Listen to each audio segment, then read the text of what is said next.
craft. Now here on your screen we can see dolphins actually who want to come and play with Dragon. Now one of the fast boats there in place working to assist the recovery team member. It's incredible. I just love these views. We really see them even better in daytime, but just seeing the recovery team work in tandem to step through each step, to step through each operation. Obviously they're getting quick assists from the honorary part of the recovery team, those dolphins in the water there. Now the recovery team member that is crawling around the Dragon spacecraft. Earlier we saw a view where it was like a spider monkey pose.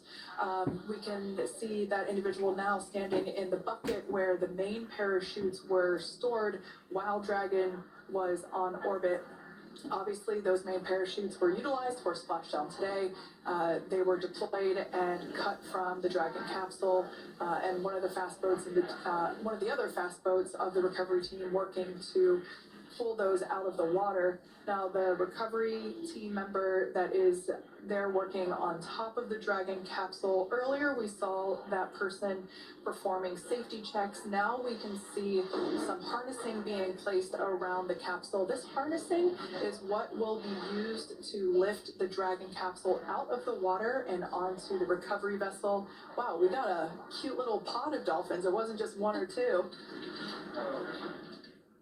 I mean, that water just looks beautiful. We had ideal splashdown parameters today. Obviously, wave height, ne'er a concern. The weather is beautiful, as Jaden mentioned, in the 60s, sunny. Looking forward to seeing Crew 9 exit the capsule here shortly once they get hoisted onto the recovery vessel Megan.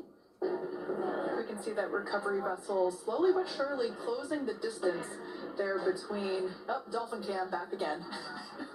We can see that the Dragon capsule and the recovery vessel, that distance is closing. Again, this is just one more step as we continue to work recovery operations for Dragon Freedom, and we anticipate the lift of the Dragon capsule to occur here in just a few minutes.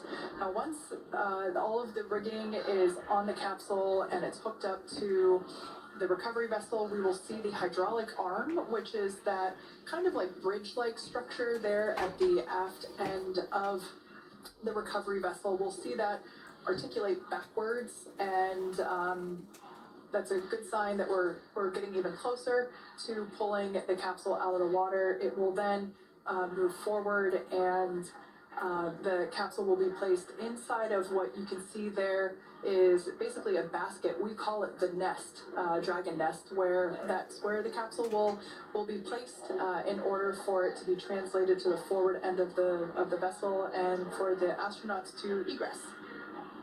And before that does take place, we'll have potentially views of the rigger go ahead and jump off of the spacecraft there.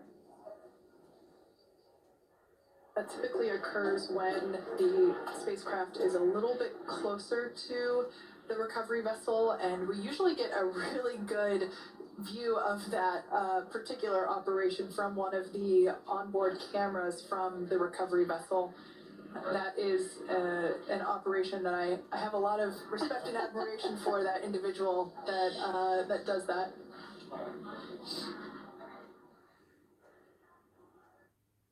I don't have a kit per se. I don't. You didn't read No. What would you think would be good things to be in it? Oh boy.